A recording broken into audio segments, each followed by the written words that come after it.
চতুর্থ অধ্যায়। গোটা ইউক্রেন জুড়ে শুরু হয়ে গেছে এক প্রচণ্ড আর নির্মম শ্রেণী সংগ্রাম। ক্রমশই আরও বেশি বেশি করে লোক এগিয়ে আসছে সশস্ত্র লড়াইয়ের পথে। প্রত্যেকটি সংঘাতের মধ্যে দিয়েই নতুন নতুন জঙ্গি দলের অভ্যুত্থান হচ্ছে। তথাকথিত সম্ভ্রান্ত নাগরিকদের সেই শান্ত নিস্তরঙ্গ জীবন আর নেই। কামানের গুমগুম শব্দে মুখরিত ঝোড়ো হাওয়ায় কেঁপে কেঁপে উঠছে ছোট ছোট নুয়ে পড়া জীর্ণ বাড়িগুলো। সম্ভ্রান্ত নাগরিকেরা জড়সড় হয়ে আশ্রয় নিচ্ছে তাদের মাটির নিচের ভাড়ার ঘরে কিংবা পেছনের আঙিনায় খোঁড়া গর্তের মধ্যে। জার্মানদের সহযোগী আর বলশেভিক বিরোধী ইউক্রেনের সামরিক নেতা জেনারেল সিমন পেতলিউরার সৈন্যবাহিনী নানান ভাগে ভাগ হয়ে গিয়ে সমস্ত অঞ্চলটা ছেয়ে ফেলেছে। ছোট বড় দলের নেতা, স্থানীয় গোষ্ঠী সর্দার, গোলুব, আর্কেঞ্জেল, এঞ্জেল, গর্দিউস ইত্যাদি নামে বিভিন্ন বোমবেটের নেতৃত্বে যত সব লুটেরা দল বন্যার মতো নেমে এসেছে। জারের সৈন্যবাহিনীর ভূতপূর্ব অফিসার, ইউক্রেনের সমাজতন্ত্রী বিপ্লবী দলের দক্ষিণপন্থী আর বামপন্থী নেতা, কিংবা যে কোনো বেপরোয়া লোকই জনাকতক খুনি ডাকাতকে দলে জুটিয়ে নিয়ে নিজেকে সেই অঞ্চলের আতামান বা কর্তা বলে ঘোষণা করে দিচ্ছে। কেউ কেউ তাদের নিজের নিজের সাধ্য, শক্তি আর সুযোগ অনুযায়ী যতটা পারছে জায়গা দখল করে পেতলিউরা দলের হলদে নীল ঝান্ডা উড়িয়ে দিয়ে নিজের শাসন কর্তৃত্ব কায়েম করে নিচ্ছে। হরেক রকমের এই সব দলগুলিতে শক্তি জুগিয়েছে ধনী চাষি বা কুলাকরা আর আতামান কোনোভালেতের দখলদার ফৌজের গ্যালিসীয় সৈন্যরা। আর এই সব বিভিন্ন দলগুলির মধ্যে থেকে বড় কর্তা বা আতামান প্রধান পেতলিউরা গড়ে তুলেছে তার সৈন্যবাহিনী। লাল ফৌজের পার্টিজান বাহিনী যখন এই সব সমাজতন্ত্রী বিপ্লবীদের আর কুলাকদের দলবলের উপর আক্রমণ চালালো, তখন মাটি কেঁপে কেঁপে উঠতে লাগলো হাজার হাজার ঘোড়ার খুঁড়ের আওয়াজে আর মেশিন গান, কামান ইত্যাদি বয়ে নিয়ে যাওয়া গাড়ির চাকার ঘর ঘর শব্দে।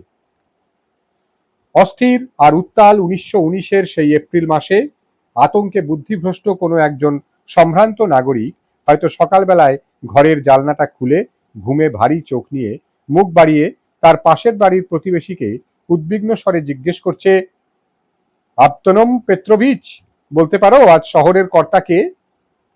এবং পেত্রোভিচ হয়তো তখন তার ঢিলে প্যান্ট আটসাট করে বাঁধতে বাঁধতে জবাব দিচ্ছে, বলতে পারি না হে আভানাস কিলেরোভিচ। রাত্রে কারা যেন ঢুকেছে শহরে। কারা সেটা শিগগিরই জানতে পারবো। যদি ওরা ইহুদিদের ধরে লুটপাট শুরু করে তাহলে বুঝবে ওরা পেতলিউরার লোক। আর যদি ওই কমরেডদের কেউ হয় তাহলে ওদের কথাবার্তার ধরন ধারণেই সঙ্গে সঙ্গে ধরতে পারবে। আমি তো কার ছবি ঘরে টাঙাতে হবে সবসময় সেই দিকে লক্ষ্য রাখছি। আমাদের ওই পাশের বাড়ির জেরাসিম লিয়ান্তিয়েভিচের মতো যাতে আবার বিপদে পড়তে না হয়। জানো তো, ভালো করে দেখে শুনে না নিয়েই সে গিয়ে দিব্যি লেনিনের ছবি টাঙিয়ে বসে আছে, আর সঙ্গে সঙ্গে 3 জন লোক এসে তাকে ধরেছে চেপে। দেখা গেল ওরা পেতলিউরার লোক। ছবিটার দিকে এক নজর দেখেই তো ওরা ঝাঁপিয়ে পড়েছে ওর উপর। বেশ ঘা কতক দেবার পরে, তা প্রায় গোটা 20 কিলচর হবে, ওরা খেকিয়ে উঠল, জ্যান্ত ছাল ছাড়িয়ে নেব তোর, শুয়োরের বাচ্চা কমিউনিস্ট কোথাকার। জেরাসিম তো যতই চেঁচায় আর যতই প্রাণপণে চেষ্টা করতে থাকে ব্যাপারটা বুঝিয়ে বলার জন্য, ও কিছুতেই কিচ্ছু হবার নয়। দলে দলে সশস্ত্র লোকজনদের রাস্তা দিয়ে আসতে দেখে আর জানলা বন্ধ করে লুকিয়ে পড়ে সম্ভ্রান্ত নাগরিকেরা। মনে মনে ভাবে, সাবধানের মার নেই। শ্রমিকেরা একটা চাপা ঘৃণার সঙ্গে তাকিয়ে থাকে পেতলিউরা ঠগীদের হলদে আর নীল ঝান্ডার দিকে। স্বাধীন ইউক্রেনের এইসব উগ্র জাতীয়তাবাদী বুর্জোয়াদের স্রোতের সামনে তারা অসহায় বোধ করে। তাদের মনোবল ফিরে আসে আর উৎসাহ জাগে যখন লাল ফৌজের কোনো দল চারদিক থেকে ঘিরে ধরা ওই পেতলিউরা বাহিনীকে হটিয়ে দিয়ে পথ কেটে এসে শহরের মধ্যে ঢোকে। 2-1 দিনের জন্য শ্রমিক শ্রেণীর অতি প্রিয় তাদের ওই লাল ঝান্ডাটা ওড়ে টাউন হলের মাথায়, কিন্তু তারপরেই দলটা এগিয়ে যায় আর আবার একটা নিরানন্দে আচ্ছন্ন হয়ে যায় সবকিছু। ইদানিং শহরটা আছে কর্নেল গোলুবের দখলে। নিপার নদীর 2 তীরবর্তী এই জেলাটার আশা আর গর্ব কর্নেল গোলুব। আগের দিন তার 1000-2 খুনি ডাকাতের একটা বাহিনী বিজয় অভিযান করে শহরে ঢুকেছে। অতি সুন্দর একটা কালো ঘোড়ায় চেপে সৈন্য সারির আগে আগে প্রভু গোলুব চলেছেন। এপ্রিল মাসের এই চঞ্চনে রোদ সত্ত্বেও তার পরনে একটা ককেশীয় বুক খোলা আলখাল্লা, ভেড়ার লোমের উঁচু কষাক টুপির চূড়োয় উজ্জ্বল লাল রঙের বের দেওয়া, কোমরের কাছে বন্ধনী আটা চেরকেস্কা পশমি কোট, আর এই পোশাকের সঙ্গে মানানসই নানা রকম অস্ত্রশস্ত্র, ছোড়া আর পাত রূপোয় মোড়া হাতলওয়ালা বাঁকানো লম্বা তলোয়ার, দাঁতের ফাঁকে ধরা একটা বাঁকা তামাকের পাইপ। সুন্দর চেহারা প্রভু কর্নেল গরুবের ঘন কালো চোখের ভ্রু দুটি, ফর্সা বিবর্ণ মুখের রঙে নিরবচ্ছিন্ন মদ্যপানজনিত হালকা সবুজের আভাস। বিপ্লবের আগে এই প্রভুটি ছিলেন একটা চিনি কলের সঙ্গে সংশ্লিষ্ট বিট উৎপাদন খামারের উদ্ভিদ তত্ত্ববিদ, কিন্তু তার সে জীবনটা ছিল নিতান্তই ভোঁতা। আতামানের সম্মানিত জীবনের সঙ্গে তার কোনো তুলনাই হয় না। অতএব গোটা দেশ জুড়ে যে ঘোলা জলের বন্যা বয়ে চলেছে, তারই একটা ঢেউয়ের চূড়ায় এই উদ্ভিদ তত্ত্ববিদটি প্রভু কর্নেল গলুব হিসেবে আবির্ভূত হলেন। শহরের একমাত্র থিয়েটার গৃহে এই আগন্তুকদের সম্মানে একটা আনন্দোৎসবের আয়োজন করা হলো।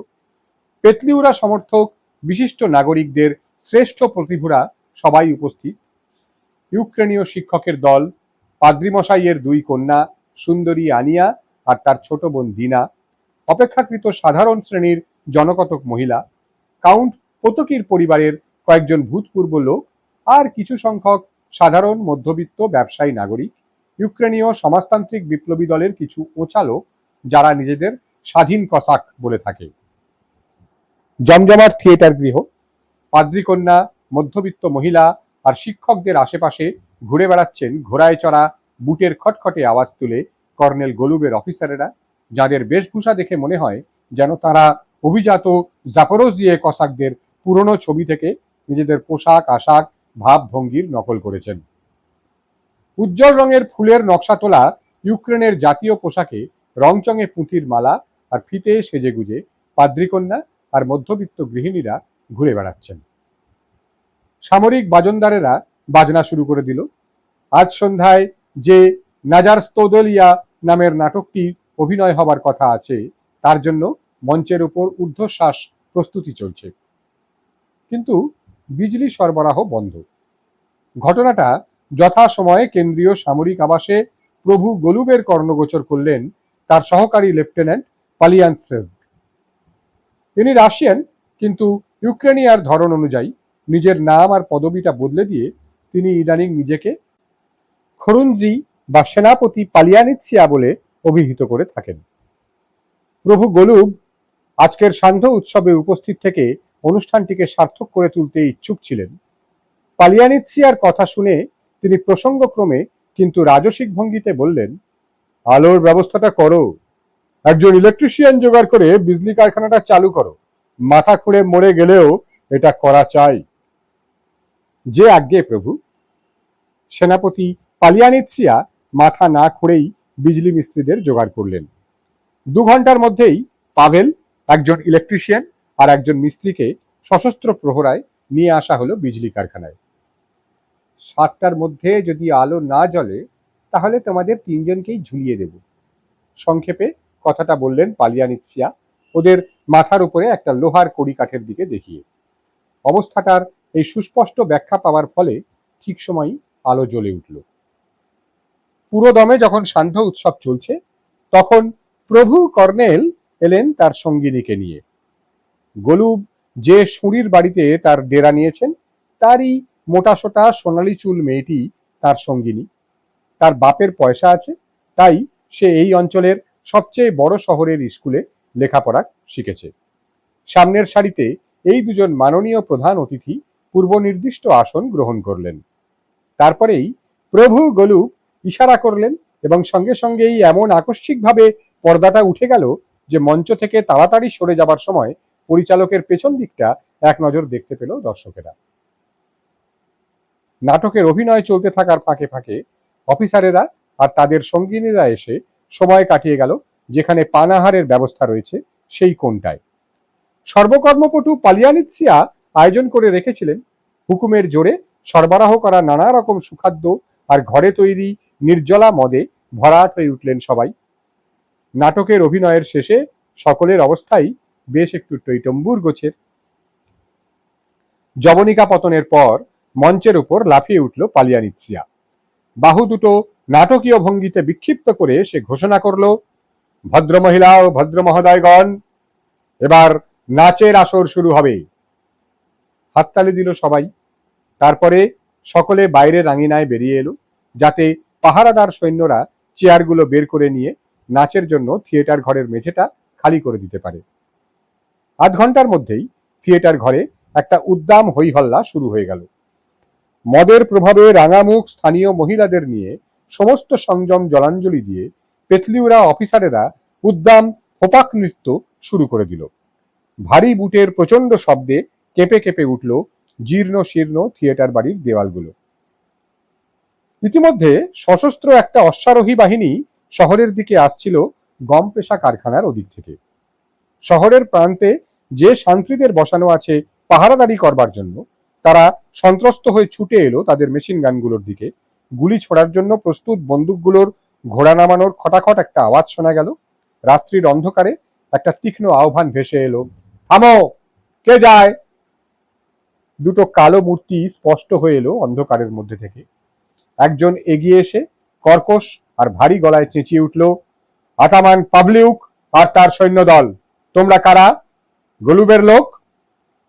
হ্যাঁ, এগিয়ে এসে বলল একজন অফিসার। পাভলিউক জিজ্ঞেস করলো, আমার লোকজনদের থাকার জায়গা দেব কোথায়? আমি এক্ষুনি আমাদের সেনাবাসে টেলিফোন করছি বলেই অফিসারটি অদৃশ্য হয়ে গেল পথের ধারে একটা ছোট কুটিরের মধ্যে। মিনিট খানেক বাদে সে ফিরে এসে হুকুম দিতে থাকলো, মেশিন গানগুলো রাস্তার ওপর থেকে সরিয়ে নাও, আতামান কর্তাকে পথ ছেড়ে দাও। আলোয় উজ্জ্বল থিয়েটার বাড়ির সামনে খোলা হাওয়ায় বহু লোক বেরিয়ে বেড়াচ্ছে। পাভলিউক বাড়িটার সামনে এসে তার ঘোড়ার রাশ টানল। পাশের ক্যাপ্টেন সঙ্গীটির দিকে ফিরে বলল, দেখে মনে হচ্ছে খুব ফুর্তি জমেছে এখানে। এসো হে গুকমাক, নেমে পড়ো, একটু আমোদ তামোদ করা যাক। দু একটা মেয়ে জোগাড় করে নেওয়া যাবে খন, মেয়ে মানুষে তো ভর্তি দেখছি জায়গাটা। ওহে স্টালেস্কো, চেঁচিয়ে উঠল সে। এমন সময় উদ্বিগ্নভাবে তাকে থামালো মেন্ডেল। পাফকা আর ক্লিমকা কারা? ভালো রকম চেনো তো ওদের? নিশ্চিন্তভাবে সায় দিল সার্জি। নিশ্চয়ই, ওরা আমার বন্ধু, পাফকা কোর্চাগিনের ভাই, একজন মিস্ত্রি। ও, কোর্চাগিন, নিশ্চিন্ত হলো মেন্ডেল। আমি চিনি তাকে, একই বাড়িতে ছিলাম আমরা। হ্যাঁ, কোর্চাগিনদের ওখানে খোঁজ নিতে পারো। যাও, আর যত তাড়াতাড়ি পারো খবর নিয়ে এসো। রাস্তা দিয়ে ছুটে বেরিয়ে গেল সার্জি। পাভলিউকের ফৌজ আর গলুবের লোকজনদের মধ্যে সেই প্রচন্ড লড়াই হয়ে যাবার পর তৃতীয় দিনে ইহুদিদের ওপর অত্যাচার শুরু হলো। শেপেতোপ্কা শহর থেকে পাভলিউক মার খেয়ে বিতাড়িত হবার পর এই অঞ্চল থেকে সরে গিয়ে সে কাছাকাছি একটা ছোট শহর দখল করে নিয়েছে। শেপেতোপ্কায় সেই রাতের ঘটনায় তার 10 জন লোক মারা গেছে। গলুবের দলেরও সমান ক্ষতি হয়েছে। নিহতদের তাড়াতাড়ি সরিয়ে ফেলে গাড়ি করে কবরখানায় নিয়ে গিয়ে মাটি চাপা দেওয়া হয়েছে। সৎকারের অনুষ্ঠান ইত্যাদি বিশেষ কিছু করা হয়নি, কারণ গোটা ঘটনাটার মধ্যে সত্যি জাঁক করার কিছু ছিল না। রাস্তার দুটো খেকি কুকুরের মতো দুজন আতামান পরস্পরের গলা কাটবার জন্য ঝাঁপিয়ে পড়েছে। এরপরেও মৃতদের সৎকারের ব্যাপারে বেশি শোরগোল তোলাটা খারাপ দেখায়। পালিয়ানিৎসিয়া অবশ্য চেয়েছিল নিহতদের বেশ একটু জাঁকজমক করে কবর দিয়ে পাভলিউককে বলশেভিক ডাকাত বলে ঘোষণা করতে, কিন্তু পাদ্রি ফাদার ভাসিলির সভাপতিত্বে যে কমিটি তৈরি হয়েছে তারা আপত্তি তুলল। গলুবের সেনাবাহিনীর মধ্যে সেই রাত্রের ঘটনাটা বেশ একটু অসন্তোষ সৃষ্টি করেছে, বিশেষ করে যারা তার দেহরক্ষী তাদের মধ্যে, কারণ তাদের লোকজনই মারা গেছে সবচেয়ে বেশি। অসন্তোষটা দূর করার জন্য আর খানিকটা উৎসাহ উদ্দীপনা ফিরিয়ে আনার জন্য পালিয়ানিৎসিয়া এই ইহুদিদের লুটপাট করার প্রস্তাবটা দিয়েছে। অত্যন্ত হৃদয়হীনের মতোই সে ফৌজি লোকদের একটু অন্যরকম আমোদের ব্যবস্থা করার কথাটা পেড়েছিল গলুবের কাছে। তার যুক্তিটা ছিল, সৈন্যদের মধ্যে যে অসন্তোষ দেখা দিয়েছে তার পরিপ্রেক্ষিতে এটা নিতান্তই দরকার। কর্নেলের অবশ্য খুব ইচ্ছে ছিল না, কারণ সুরির ওই মেয়েটির সঙ্গে তার 2-4 দিনের মধ্যেই বিয়ে হবে, তার আগে শহরের শান্তিভঙ্গ হতে দিতে তিনি চান না। কিন্তু শেষ পর্যন্ত রাজি হতে হলো তাকে। আরো একটা কারণে কর্নেল প্রভু এই ব্যাপারটা ঘটতে দিতে সত্যিই গররাজি ছিলেন। সম্প্রতি বিপ্লবী সমাজতান্ত্রিক দলের অন্তর্ভুক্ত হয়েছেন তিনি। তার শত্রুরা ফের তার নামে নিন্দা রটাতে পারে, ইহুদি বিদ্বেষী ঠ্যাঙাড়ে বলতে পারে এবং প্রধান আতামানের কাছে গিয়ে যে তারা নানা কথা লাগাবে তাতে কোনো সন্দেহ নেই। গোলুবকে অবশ্য এ পর্যন্ত বড় কর্তার সাহায্যের উপর খুব বেশি নির্ভর করতে হয়নি, কারণ সে নিজের ফৌজের রসদ আর লোকজন নিজেই জোগাড় করে এসেছে। তাছাড়া বড় কর্তা খুব ভালো করেই জানেন যে গোলুব তার অধীনতা যৎসামান্যই মানে। তিনি নিজেই তো বহুবার শাসন পরিচালনার প্রয়োজনে তথাকথিত হুকুমের জোরেই টাকার দাবি তুলেছেন। তুমি দেখো, শহরের মধ্যে আমাদের লোকজনদের একটা থাকার ব্যবস্থা করো গে, আমরা একটু এখানে হয়ে যাচ্ছি। কই আমার শরীর রক্ষীরা এসো। বিরাট ঘোড়াটার উপর থেকে ভারী দেহটা নামিয়ে নিয়ে সে স্বস্তির নিঃশ্বাস ফেলল। থিয়েটারের প্রবেশ দরজায় পাবলিউককে থামালো দুজন সশস্ত্র পেতলিউরা শান্তি। টিকিট? তাদের দিকে অবজ্ঞার চোখে এক নজর দেখে একজনকে কাঁধে একটা ধাক্কা দিয়ে সরিয়ে দিল পাবলিউক। তার সঙ্গের অন্য 12 জন শরীররক্ষী তাকে অনুসরণ করল। তাদের প্রত্যেকের ঘোড়াগুলো বাইরে বেড়ার সঙ্গে বাঁধা। আগন্তুকদের তৎক্ষণাৎ লক্ষ্য করল সবাই। বিশেষভাবে দৃষ্টি আকর্ষণ করেছিল পাবলিউকের বিরাট দেহটা। ভালো কাপড়ে তৈরি অফিসারের কোট তার পরনে, রাজকীয় শান্তিরা যেরকম পরে সেই রকম নীল চামড়ার বন্ধনী তার পায়ে, আর মাথায় ঝাঁকড়া পশমের টুপি। কাঁধের ওপর দিয়ে টানা চামড়ার ফিতেটা ঝুলছে একটা দামি মোজার পিস্তল। পকেট থেকে বেরিয়ে আছে একটা হাত বোমা। কে ইনি? ফিসফিস প্রশ্নটা ভিড়ের মধ্যে সর্বত্র চারিয়ে গেল নাচের আসরে, যেখানে গোলুবের দ্বিতীয় কমান্ড্যান্ট উদ্দাম নাচ নাচছে। পাদ্রির ছোট মেয়েটা তার নৃত্য সঙ্গিনী। এমন বেপরোয়া হয়ে সে বনবন করে ঘুরছে যে তার ঘাগরাটা বেশ খানিকটা উঠে গিয়ে সিল্কের অন্তর্বাস পর্যন্ত রীতিমতো দেখা যাচ্ছে, আর বীর যোদ্ধারা তো তাই দেখে ভারী খুশি। ভিড় ঠেলে সরিয়ে পাবলিউক সোজা নাচের জায়গাটায় চলে এলো। চকচকে চোখে সে এক দৃষ্টে তাকিয়ে রইল পাদ্রীকন্যার পায়ের দিকে। তারপরে শুকনো ঠোঁট জিভ দিয়ে চেটে নিয়ে নাচের আসরটা পার হয়ে বাজনদারদের মঞ্চের কাছে এসে একটু থেমে আকশি আটা ঘোড়ার চাবুকটা নেড়ে বলল, ওহে, হোপাক নাচের সুরটা বাজাও। ঐকতান বাদন যে পরিচালনা করছিল সে কান দিল না তার কথায়। পাবলিউকের হাতের একটা তীব্র বিক্ষেপে সঙ্গীত পরিচালকের পিঠের উপর কেটে বসে গেল চাবুকটা। প্রচন্ড এক আকস্মিক যন্ত্রণায় লাফিয়ে উঠে পড়ে গেল সঙ্গীত পরিচালক। বাজনা থেমে গেল, সমস্ত হলঘর নিস্তব্ধ। এ কি অসহ্য বেয়াদপি! প্রচন্ড রাগে খেপে গেছে সুরির মেয়েটি। পাশের আসনে বসা গোলুবের কনুই চেপে ধরে চেঁচিয়ে উঠল সে, তোমার চোখের সামনে এমন ব্যাপার ঘটতে দেবে? টেনে দাঁড় করালো নিজেকে গোলুব। একটা চেয়ার লাথি মেরে সরিয়ে দিল। 3 পা এগিয়ে এসে পাবলিউকের মুখোমুখি দাঁড়ালো। সে সঙ্গে সঙ্গেই এই আগন্তুকটিকে চিনতে পেরেছে। স্থানীয় ক্ষমতা দখলের লড়াইয়ে এই প্রতিদ্বন্দ্বীটির সঙ্গে তার বেশ কিছুটা বোঝাপড়া করার ছিল। মাত্র 1 সপ্তাহ আগে প্রভু কর্নেলের সঙ্গে একটা জঘন্য রকমের বিশ্বাসঘাতকতার কাজ করেছে এই পাবলিউক। লাল ফৌজের একটা দল গোলুবের বাহিনীকে কিছুদিন ধরে একাধিকবার বেকায়দায় ফেলছিল। তাদের সঙ্গে যখন পুরোদমে লড়াই চলছে, তখন পাবলিউক ওই বলশেভিকগুলোকে পেছন থেকে আক্রমণ না করে একটা শহরে ঢুকে সেখানকার অল্প সংখ্যক লাল ফৌজের পাহারাদারদের হটিয়ে দিয়ে আত্মরক্ষার জন্য চারধারে সৈন্য ঘেরাও করে রেখে শহরটাকে একেবারে নিঃশেষে লুটপাট করে নিয়ে চলে যায়। অবশ্য পেতলিউরার লোক হিসেবে সে বিশেষ নজর রেখেছিল যাতে শহরের ইহুদি বাসিন্দারা তার লুটের প্রধান শিকার হয়। ইতিমধ্যে লাল ফৌজের দলটি গোলুবের বাহিনীর ডান দিকের প্রতিরোধ চুরমার করে দিয়ে ফাঁদ কেটে বেরিয়ে গিয়েছিল। আর ঘোড়সওয়ার বাহিনীর এই উদ্ধত ক্যাপ্টেনটি কিনা এখানে গায়ের জোরে ঢুকে পড়ে প্রভু কর্নেল গোলুবের চোখের সামনেই তার নিজস্ব সামরিক বাজনদার দলের পরিচালককে মেরে বসতে সাহস করেছে। না, বড্ড বাড়াবাড়ি এটা। গোলুব বুঝতে পারলেন যে তিনি যদি এই অহংকারী খুদে আতামানটিকে শাসন না করেন, তাহলে সৈন্যবাহিনীতে তার ইজ্জত বলে কিছু থাকবে না। কয়েক মুহূর্ত এই দুজন লোক পরস্পরের দিকে নিঃশব্দে অপলক চোখে তাকিয়ে দাঁড়িয়ে রইল। তারপর এক হাতে তরোয়ালের হাতলটা চেপে আর অন্য হাতে পকেটের রিভলভারটা নাড়াচাড়া করতে করতে গোলুপ খেকিয়ে উঠল, কোন সাহসে আমার লোকের গায়ে হাত দিয়েছ শয়তান? পাবলিউকের হাতখানা এগিয়ে গেল তার মোজার পিস্তলের হাতলটার দিকে। একটু সামলে প্রভু গোলুপ, দেখো পা ফসকে না যায়। আমার কাজের কৈফিয়ত চেও না, আমিও তো মেজাজ খারাপ করে বসতে পারি। গোলুপের পক্ষে এটা সহ্যের সীমা ছাড়িয়ে গেল। চেঁচিয়ে উঠল সে, বের করে দাও এদের, আর প্রত্যেককে 25 ঘা করে চাবুক মারো। গোলুবের অফিসারেরা পাবলিউক আর তার লোকেদের উপর ঝাঁপিয়ে পড়ল একেবারে ডালকুত্তার মতো। একটা গুলি বেরিয়ে গেল, শব্দটা যেন মেঝের ওপর ইলেকট্রিক বাল্ব পড়ে গুঁড়ো হয়ে যাবার মতো শোনালো।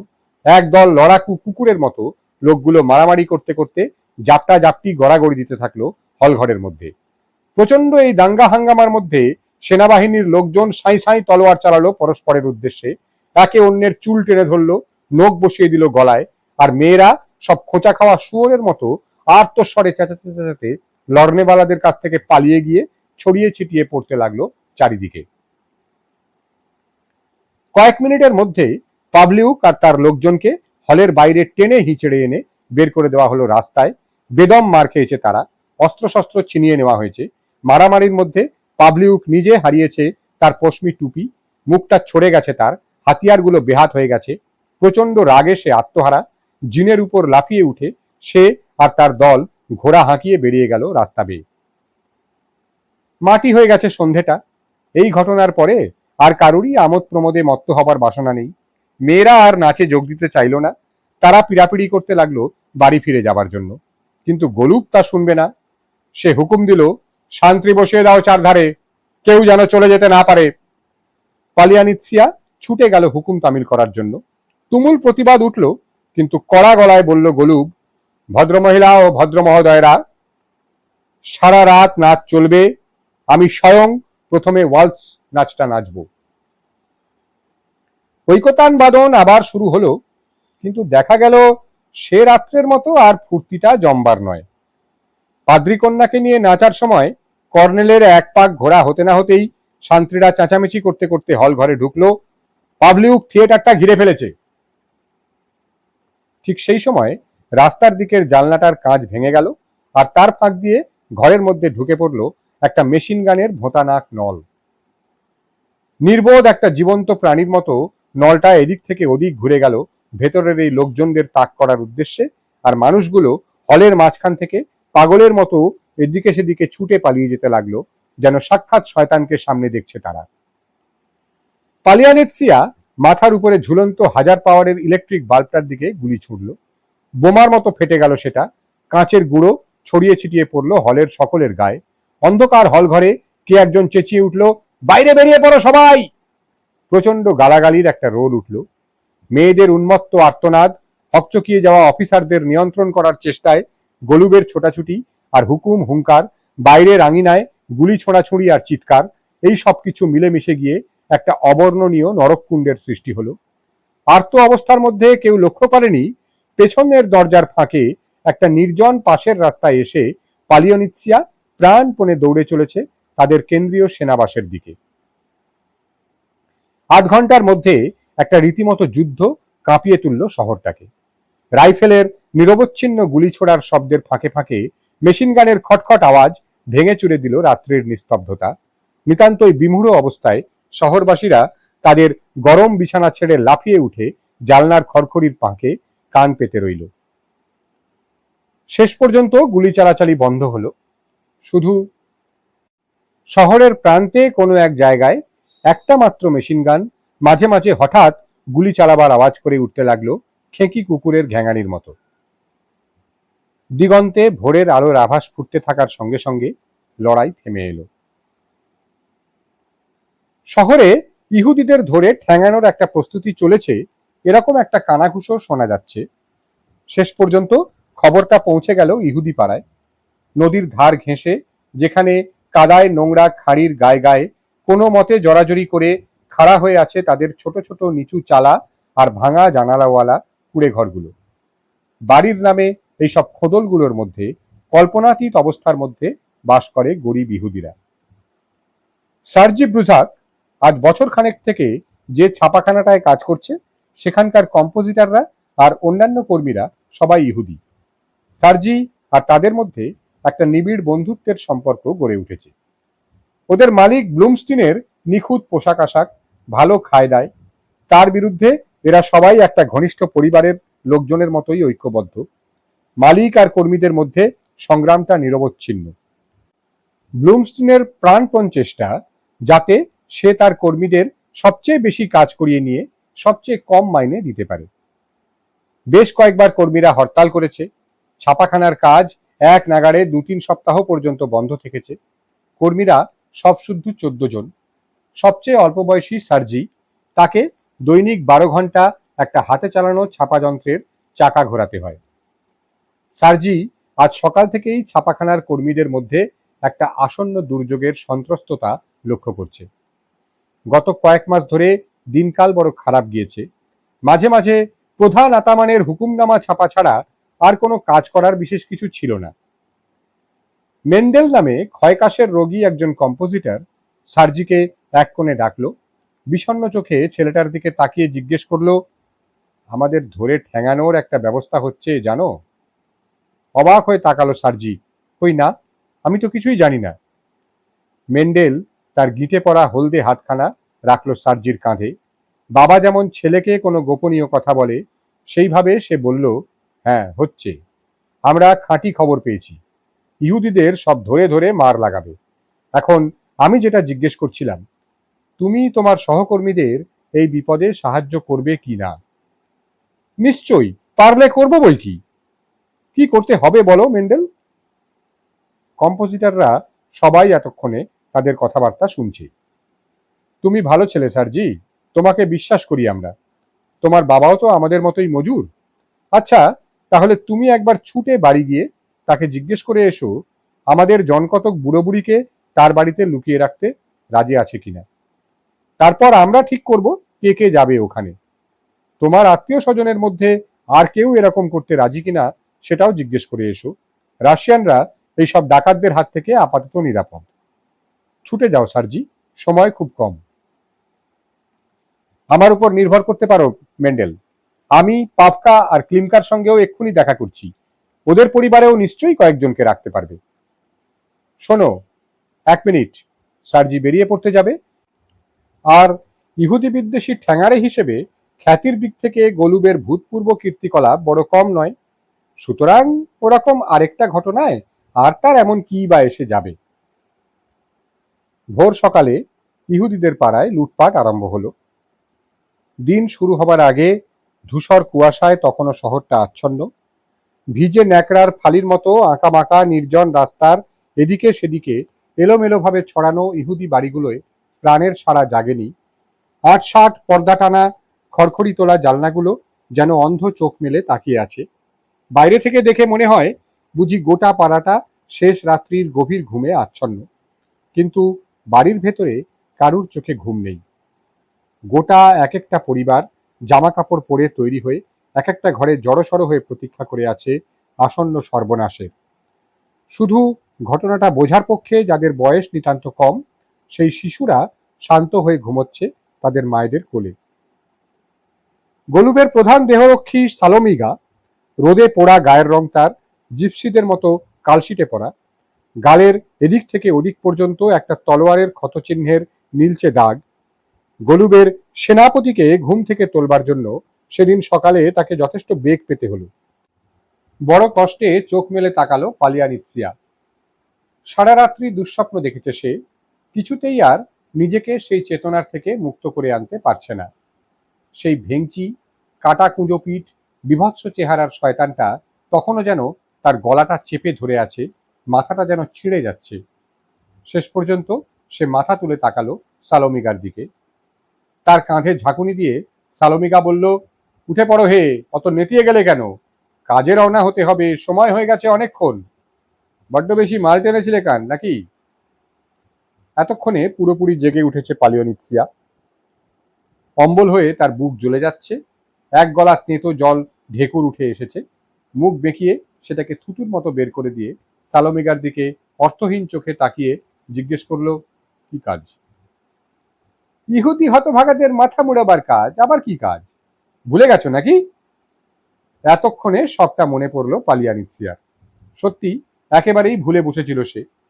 প্রভু কর্নেল যে খামার বাড়িটায় তার ভাবি বধূকে নিয়ে আছেন, সেখানে আগের সন্ধ্যায় জনকতক ঘনিষ্ঠ ইয়ারের সঙ্গে পানাহারের আয়োজনটা বড্ড বেশিই হয়ে গেছিল। ইহুদিদের ওপর অত্যাচার চলতে থাকার সময়টুকুর জন্য শহরের বাইরে কোথাও গিয়ে কাটিয়ে আসাটাই গোলুব সবচেয়ে সুবিধাজনক বলে স্থির করেছে। কারণ সেক্ষেত্রে পরে সে ব্যাপারটাকে তার অনুপস্থিতির জন্য একটা ভুল বোঝাবুঝির ফল বলে চালাতে পারবে, এবং ইতিমধ্যে পালিয়ানিৎসিয়াও বেশ নিখুঁতভাবে কাজটা নিষ্পন্ন করতে পারবে। হ্যাঁ, আমোদের ব্যাপারে পালিয়ানিৎসিয়া সত্যিই ওস্তাদ লোক। মাথায় এক ঘটি জল ঢেলে বুদ্ধিটাকে গুছিয়ে নিয়ে পালিয়ানিৎসিয়া অল্পক্ষণের মধ্যেই সেনাবাসের চারদিকে ঘুরতে ঘুরতে হুকুম দিতে লাগলো। 100 জন দেহরক্ষী ইতিমধ্যেই ঘোড়ায় চেপে বসেছে। গোলযোগের সম্ভাবনাকে এড়াবার জন্য দূরদর্শী পালিয়ানিৎসিয়া শহর কেন্দ্র, মজদুরদের এলাকা আর স্টেশনের মাঝে মাঝে পাহারা বসাবার হুকুম দিয়ে রেখেছে। কোনো রকম বাধা সৃষ্টি করার চিন্তাটা যদি মজদুরদের মাথায় ঢোকে, তাহলে এক ঝাঁক গুলির মুখোমুখি হতে হবে তাদের। তারই ব্যবস্থা হিসেবে লেসচিনস্কিদের বাগানের রাস্তার দিকে মুখ করে একটা মেশিন গান বসানো হয়েছে। পুরো বন্দোবস্ত হয়ে যাবার পর সেনাপতি আর সালেমিগা লাফিয়ে উঠল ঘোড়ার পিঠে। যখন তারা রওনা হয়ে গেছে, তখন হঠাৎ বলে উঠল পালিয়ানিৎসিয়া, আরে থামো থামো, প্রায় ভুলেই গিয়েছিলাম আমি। দুটো গাড়ি সঙ্গে নাও, গোলুবের বিয়ের উপহার বয়ে আনবার জন্য। হাহা, লুটের প্রথম কিস্তিটা যথারীতি কমান্ড্যান্টের প্রাপ্য, আর প্রথম মেয়েটা প্রাপ্য তার সহকারীর। হাহা, আমি হচ্ছি সেই সহকারী। বুঝেছ হে আহম্মক? এই শেষের সম্বোধনটা সালোমিগার উদ্দেশ্যে। সালোমিগা তার হলদে চোখের তীব্র দৃষ্টিতে পালিয়ানিৎসিয়ার দিকে তাকিয়ে বললে, সকলেই যথেষ্ট পরিমাণ পাবে। বড় রাস্তা বেয়ে ঘোড়া হাঁকিয়ে চলল সবাই। এলোমেলো এই ঘোড়সওয়ার দলটির আগে আগে চলেছে পালিয়ানিৎসিয়া আর সালোমিগা। দোতলা একটা বাড়ির সামনে এসে রাশ টানল পালিয়ানিৎসিয়া। ততক্ষণে কুয়াশা কেটে গেছে। বাড়িটার সামনে একটা মোর্চে ধরা তক্তির গায়ে লেখা আছে, ফুক্স, বস্ত্র ব্যবসায়ী। ধূসর রঙের তার মাদি ঘোড়াটা পথের খোয়ার উপরে অস্বস্তির সঙ্গে সরু সরু পাগুলো ঠুকল। লাফিয়ে পড়ে পালিয়ানিৎসিয়া বলল, তাহলে এখান থেকেই শুরু করা যাক। ভগবান সহায় হন, তোমরা সব নেমে পড়ো। নিজের চারপাশে জড়ো লোকজনদের সে বলল, এইবার খেল শুরু। আচ্ছা শোনো, খুন টুন করে বসো না যেন, ওসব করবার সুযোগ পরে ঢের পাবে। আর মেয়েদের সম্বন্ধে যদি পারো তো সন্ধে পর্যন্ত নিজেদের একটু সামনে রেখো। দলের একজন তার শক্ত দাঁত বের করে আপত্তি জানালো, কিন্তু সেনাপতি মশাই, যদি উভয় পক্ষের মত নিয়েই হয় তাহলে? হাহা করে হেসে উঠল সবাই। যে লোকটা কথাটা বলেছিল তার দিকে প্রশংসাসূচক প্রশ্রয়ের চোখে তাকালো পালিয়ানিৎসিয়া। সেটা হলে অবশ্য আলাদা কথা, যদি ওরা গররাজি না হয় তাহলে চালিয়ে যাবে, তাতে কোনো বাধা নেই। দোকান ঘরটার বন্ধ দরজার কাছে এগিয়ে গিয়ে জোরে একটা লাথি মারল পালিয়ানিৎসিয়া, কিন্তু ওক কাঠের ভারী আর শক্ত পাল্লা দুটো কাঁপল না একটুও। স্পষ্টই বোঝা গেল কাজটা ভুল জায়গা থেকে শুরু করা হয়েছে। তলোয়ারটা হাতে নিয়ে বাড়িটার চারপাশ ঘুরে পালিয়ানিৎসিয়া এগিয়ে গেল ফুক্স যেদিকে থাকে সেই দিকটায়। পেছন পেছন চলল সালোমিগা। বাড়ির লোকেরা ভেতর থেকে শুনেছে রাস্তায় ঘোড়ার খুরের শব্দ। দোকানের সামনেই যখন আওয়াজটা এসে থামলো আর দেওয়ালের আড়াল পেরিয়ে শোনা গেল মানুষগুলোর গলার স্বর, তখন তাদের হৃদস্পন্দন থেমে গিয়ে গোটা শরীরটা যেন পাথর হয়ে গেল। এই ফুক্স লোকটা পয়সাওয়ালা। আগের দিন সে তার বউ আর মেয়েদের নিয়ে শহর ছেড়ে চলে গেছে। জিনিসপত্রগুলো পাহারা দেবার জন্য রেখে গেছে তাদের চাকরানি রিভাকে, 19 বছর বয়সী শান্ত আর নিরীহ মেয়েটা। খালি বাড়িটায় একলা থাকতে রিভা ভয় পাচ্ছে দেখে সে বলেছিল যে সে ফিরে না আসা পর্যন্ত রিভা যেন তার বুড়ো বাবা আর মাকে নিয়ে এসে এই বাড়িতে থাকে।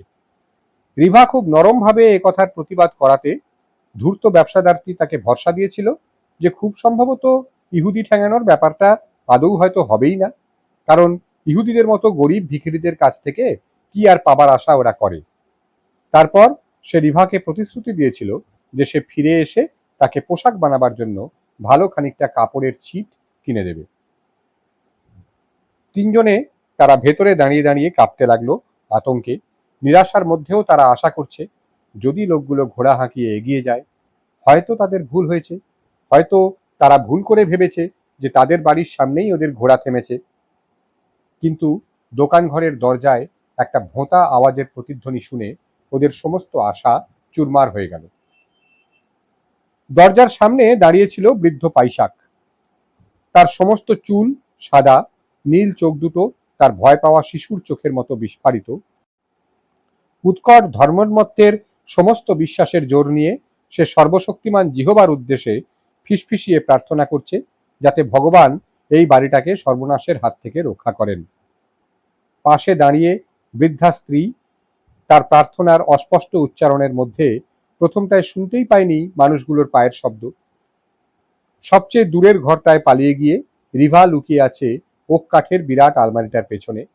দরজাটার উপরে একটা প্রচন্ড ঘা পড়তেই দুই বৃদ্ধ বৃদ্ধা চমকে কেঁপে উঠল। দরজা খোলো!